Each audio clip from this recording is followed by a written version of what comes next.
Welcome to the Multifamily Investor Nation podcast. I'm your host, Whitney Elkins Hutton, the Director of Investor Education here at PassiveInvesting.com. And today we have Elijah Brown. Elijah, welcome to the show. Whitney, thanks so much for having me on. It's a pleasure. Excellent, excellent. Well, Elijah, I know we have an amazing property to talk about here today. Ethos of Kinderman, 13 units in Avondale, Arizona. But before we get into those details, tell us a little bit about yourself, your background, how you got into multifamily, and where you're at today. Sure. So I actually got started while I was still in college. I got my best friend and my cousin together. We went out and bought a single family property, put a tenant in. We loved the process, so we did it over and over and over again, scaling into multifamily. I got my coworkers involved and a few investors, and we had a bunch of deals go full cycle.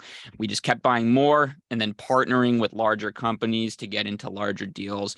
And today we are mostly passive investors, but we focus on what's called a fund structure, where we partner with other passive investors in a separate LLC, and then we deploy those funds into deals that we like. So that's what our focus is today. Awesome. So are you guys actually operating the deal that we're going to talk about today? We are. That was one of my last actively managed lead GP deals. Awesome. I'm so excited about that, because I think, and maybe we can save this part of the conversation for later in the show, but what is that transition point, right? But before we get into that, I don't want to spill the beans. Let's not get into that right now. But let's talk about this deal. Okay, so we've got Ethos of Kinderman, 13 units, Avondale, Arizona. We were talking before the show. We're both a fan of Arizona, but I'm sure that'll come out during how you found the deal. So let's talk about that. You closed last July. So let's back up the timeline a little bit. How did you find this deal? Believe it or not, it was on LoopNet, in the LoopNet graveyard, where all multifamily properties that nobody wants go to die. And we found it there, and nobody wanted to take on the project because it required a very heavy lift. It was an older building, and but it was surrounded by really nice buildings in a really great neighborhood. And my alarms went off and said, this is a good opportunity for value add and raising the quality of the building to meet the area. Awesome. Okay. And so let's walk through that process. So you see it on LoopNet. What was the first step that you did? I mean, do you just reach out to the broker that had listed it, and say, hey, we want to take a look? Were there other? So we had a representative. We have a representative broker that we work with, and we had her obtain the rent roll and the profit and loss. Those are the two things that I really need, along with some images, to be able to underwrite a property or do an initial analysis on it. I then plug the numbers into my custom Excel model, which you guys can actually download at goldhawk.us/model. And if the numbers make sense in that first pass, then we go a little deeper into our due diligence process. Okay, so you get the information, or you see this unique opportunity, kind of a heavy lift building. It's on the graveyard of websites, LoopNet. Hopefully nobody from LoopNet is listening here. But LoopNet's great. I've heard it called that too. But anyway, so you see this, you approach the seller, you get the necessary documents, you enter it in your spreadsheet, and you're like, hey, this might actually work. So at what point in time did you decide to put in LOI? And did you actually walk the property before you put in your LOI? No. So usually I'll make sure the numbers work. I'll have someone from my team walk the property, including the broker, take videos and photos and give me their honest opinions. If the numbers look really great, I'll go ahead and put that thing under contract or under LOI before I even see it. So that's something I was putting in a lot of offers on properties, and so it didn't make sense for me to be traveling out and I don't physically live in Arizona, and so I was flying out to see these properties. It didn't make sense for me to see one before even putting in an LOI. And guys, we were talking before the show. For those of you who can see us on a video, Elijah lives in a Sprinter van. So that is not his office behind him. So you can do this from the road. Okay, so I'll give them a little taste. You can see, turn the background off. I'm literally in my van. Spent 2 years building it out. Yeah, very awesome, cool. Awesome. Okay, So back to the deal. Okay, so you got this under LOI. Was there any other competition here? I don't think there was a lot of competition. We'll never truly know like how many other offers were submitted, but the fact that it had been sitting on LoopNet for multiple months told me that there weren't a ton of offers. Okay. So Yeah. limited competition, you get it under LOI. When do you go out to the property? So at first I didn't. I had the inspector go through. We use Marty from Inspect It First in Arizona. I had him go through with the broker, with a guy on my team who helps me with some underwriting, and a few others that we know in the area. They walked the whole thing, did a full inspection, and then reported the results back to me. At which point I had to make a decision whether or not I wanted to go forward with that project. I will back up and say I had contractors walk the property as well. I didn't want to physically go out there and see it without having essentially a scope of work ballpark in my hands to know, okay, it's going to cost me this much money to renovate. So I waited until I had the whole team go out and do due diligence for me. Okay, so and is this before or after you had the purchase sale agreement signed? So after the LOI, we then had the purchase agreement signed before we did the inspections and the due diligence. Okay, and then how many days did you have for this due diligence? I believe this was a shorter one, so I think we had about 2 weeks worth of due diligence, where we had to go out and inspect the property. At this point, I actually saw the property. I went out there, walked around, took a video for my investors, because I was raising equity and debt to close on the deal, and so I needed to physically inspect and then also provide some type of footage. Okay, so you had a short time period. Was it like 2 weeks, 3 weeks? Yeah, the due diligence period was about 2 weeks. We had about 30 days to close. So typically, if you're going to be submitting offers that are less than asking or with terms that are more favorable to the buyer, you're often required to give in on other things. For example, close on a shorter time frame. So a lot of the deals we've done have actually been just cash offers with 2-week closings, just because that was what allowed us to get in at a solid basis. Awesome. Okay. So you're getting into due diligence, the physical due diligence. What kind of surprises were there? This was an old building.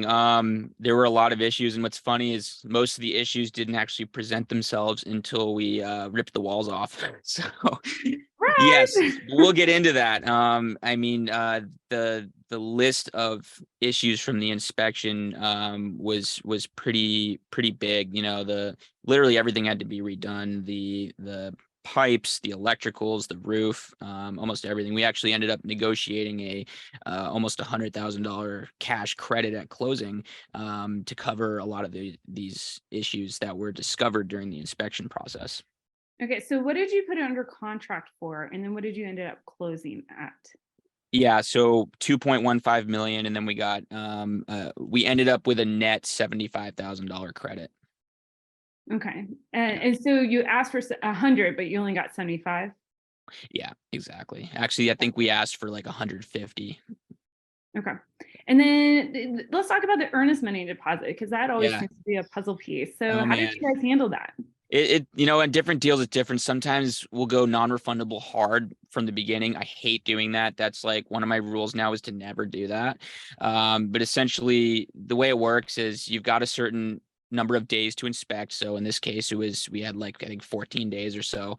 Once that period's over, you've got a certain number of days to submit a BINSR, the buyer's inspection notice, essentially saying, I'm not happy with the property as is.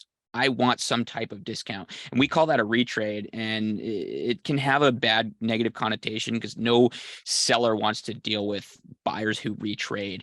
And so usually you want to get, everything wrapped up within the original offer and purchase and sale. You want to do as much research as you can before, but things happen, things come up all the time. And so, we like to make sure that we're covered in negotiating the appropriate credits.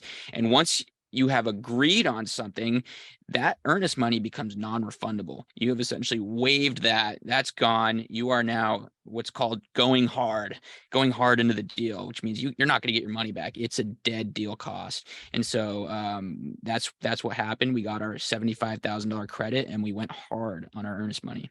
And how much did you put down for earnest? I think it was like $30,000. $30,000. Okay. So, what was your business plan for this deal? It sounds like a pretty deep value add. Yeah, and that's one thing we got really good at in Phoenix, Arizona, was heavy value add, and that's thanks to our relationship with our contractors. And what's interesting is our contractors are probably more expensive than most contractors in that market, but that's because they do a really good job. And on a property where we're talking about raising rents, almost $500, you really need to that means you're going to be doing a lot of work. And essentially we ripped this property down to its studs and redid almost everything.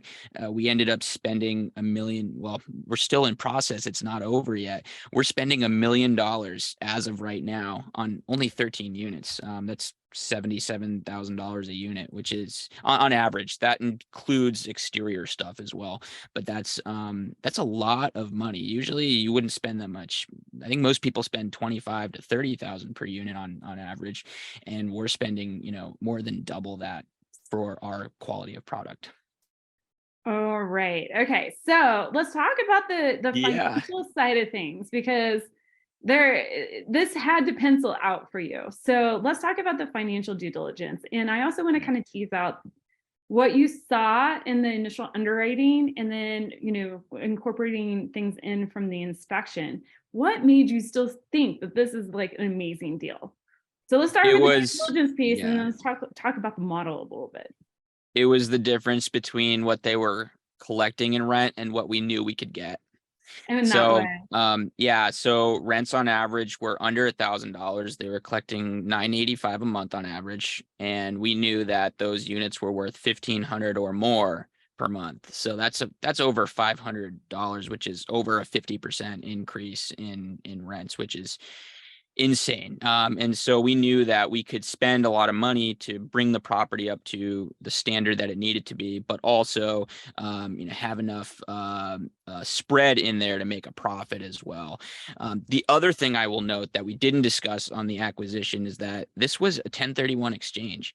I was taking money from other properties that we had sold and essentially using that cash instead of paying taxes on that capital gain right away. I was reinvesting that money into this deal so that I could defer those capital gains. And so this is a longer term hold. We're going into it a little bit less levered. And, this is a project where we want to actually get it right and hold on to it for a long term. We're not just trying to do, a builder grade, crappy quality renovation, put tenants in there and get rid of it. This is a longer term hold. So we want to do a good job. And that's why we were willing to spend $1 million to make it look nice and have the right structural and mechanical components as well. So, are you completely vacating the units in order to complete the rehab? So as the leases turn, we renovate units. So we started with the exterior because we figured once the first few units become available for rent after renovation, we want the place to look nice so that we can attract the higher level of tenant that's going to pay $1,500. And so we did the exterior first, and now we are renovating units as the leases expire. So we've done half of them at this point, and we're working on the second half right now. Okay, awesome. Okay, so did you need let's talk about the debt, because my question Yeah. here is, did you need stabilization in order to acquire the debt? Like, you knew you're going to be vacating units, doing this large rehab. What kind of debt did you put on this property? Yeah, so we've used all kinds of different debt in the past on this one. We made a relationship with a private lender. And this was one of the reasons why we are able to do this and not be in fear of, floating rate, high leverage bridge debt right now that a lot of sponsors are in trouble with. And so we negotiated with our private lender. He financed a good portion, I think 65% of it at an 8% interest only, plus all the renovations, 100% of the renovations. So we got a great deal. And one thing to note with private money, you're not working with a bureaucratic bank with all kinds of processes and rigid regulations. It's more of just a phone call conversation with the lender to discuss the situation and essentially work together to make the property successful. And so, yeah, this was the first deal where I've accepted private money on for debt, and it's working out quite well. Awesome. Yeah. So did he have any prepayment penalties, lockout periods, anything like that? No, no, none of that, but it is a full recourse. So, and along with my partner, we personally sign our names on it. Awesome. Okay. Yeah. And then what's the term of the debt?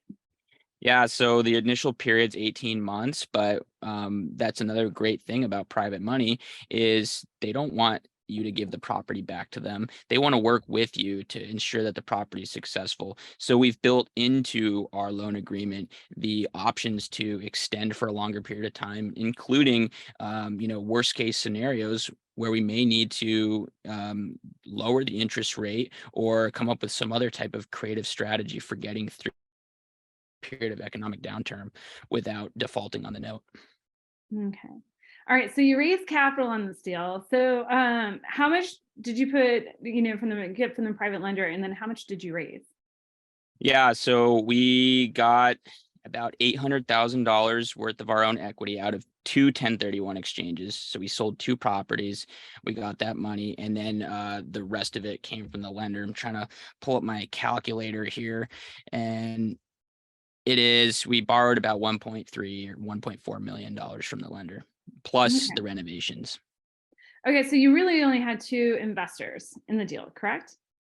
Correct. So we had the two entities that owned those previous properties, but within those entities, we had multiple investors. So entity number one had about 10 investors, and entity number two had 4.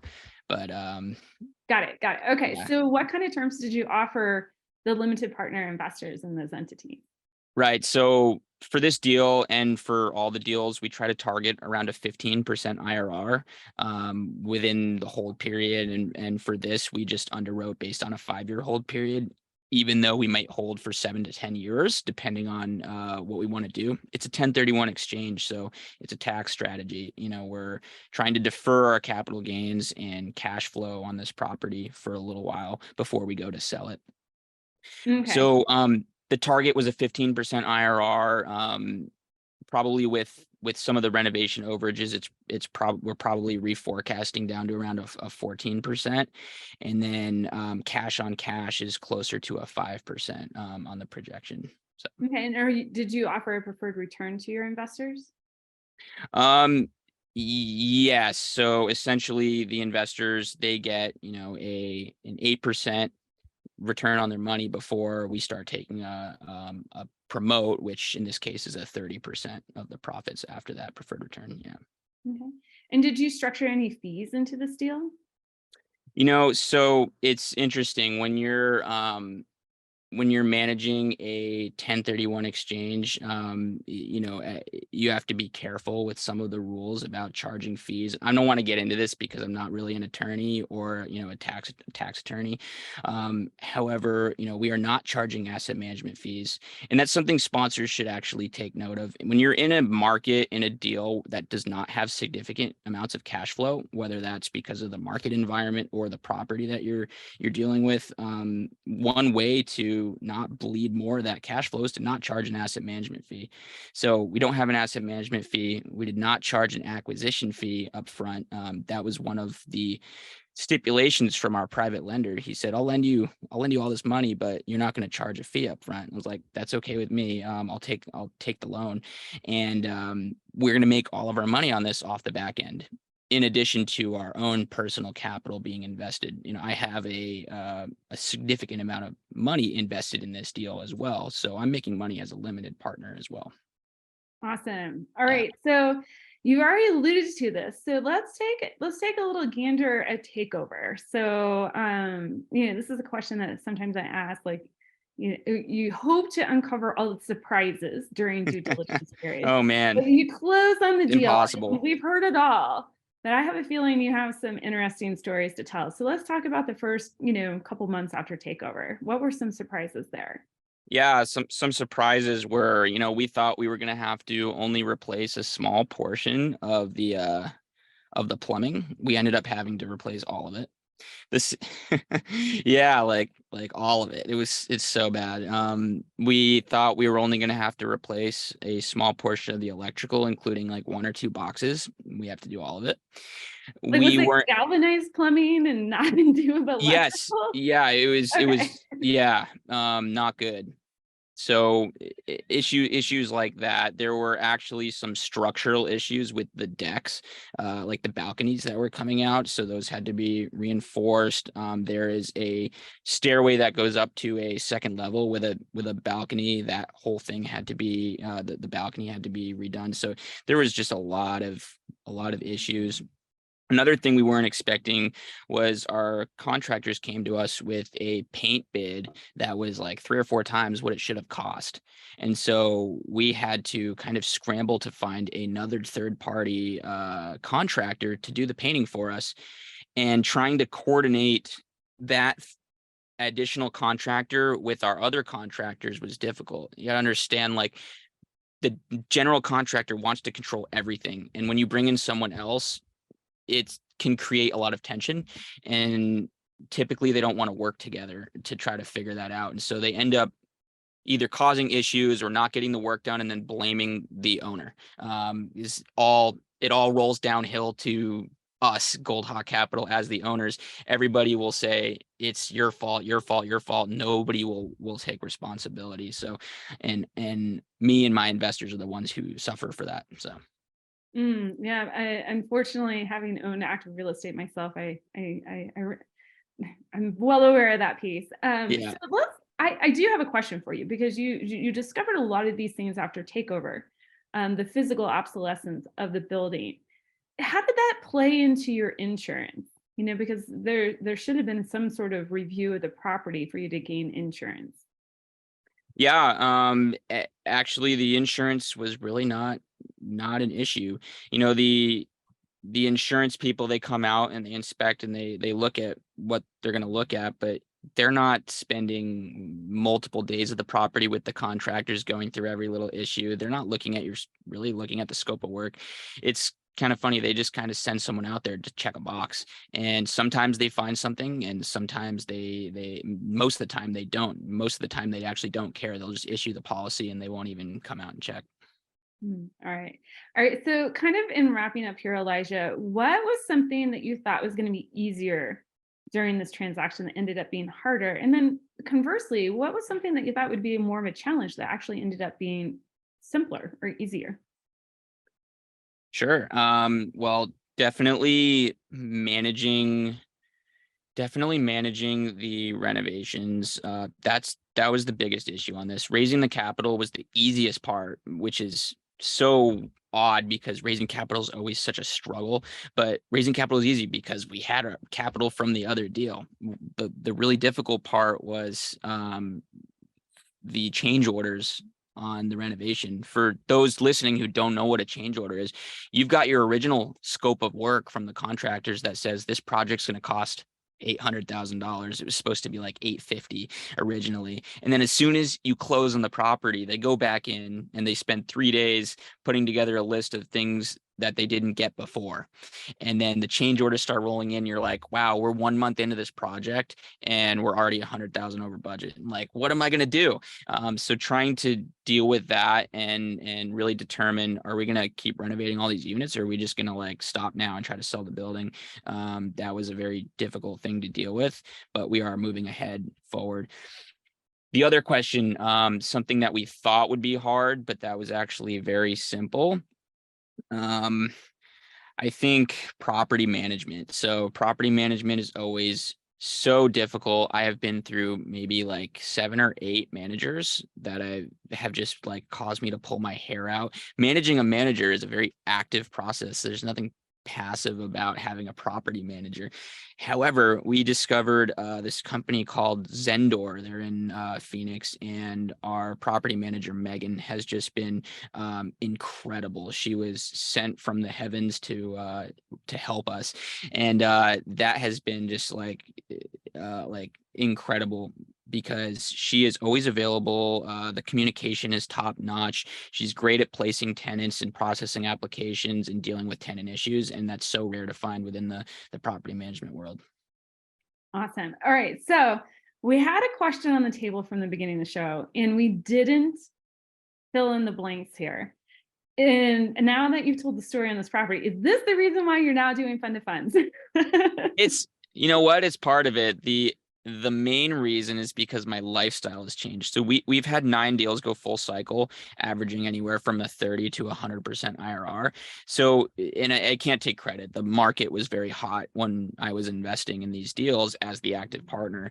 And so my girlfriend and I decided to make a lifestyle change. We said, we've got a little bit of money that we've made from these properties. Let's like focus on creating memories and enjoying our life. So we decided to travel full time, and we built out a Mercedes Sprinter van. And with that comes a lot of change. I can't be actively managing renovations. I can't be driving for dollars and getting dinner with brokers. And so my strategy has changed from actively doing these deals to now playing one part very well, which is making relationships and underwriting and essentially just raising capital for good opportunities. And so that's what I'm focused on right now. The other part of it is, I don't want to deal with that stuff anymore. It was not fun. I worked really hard and it worked out, but like I would rather focus on what I'm good at. Mm-hmm. It's very it's always refreshing whenever you finally realize that about yourself. And there are some people that love doing that. Just there's a handful of people that are like, give me that building. I want to do that all the time. I love that. And then, there's those of us that you take a few licks and you're like, you know what? I'm good. Right. I'm good. Let's try something else. I'd rather be a quiet investor. Exactly. Well, Elijah, thank you so much for spending your time here with us, spending your knowledge or giving us your knowledge and expertise, sharing your story about this deal. Where can people find out more about you? The best way is to add me and shoot me a message on LinkedIn. It's linkedin.com/in/Elijah W. Brown. You can find me there. I post 3 times a week or more with something valuable in the real estate world. So please add me on there. Excellent. Excellent. Well, again, thank you, Elijah. We look forward to having you on and discussing future deals. Whitney, thank you so much for having me on. It's been a pleasure. Thank you.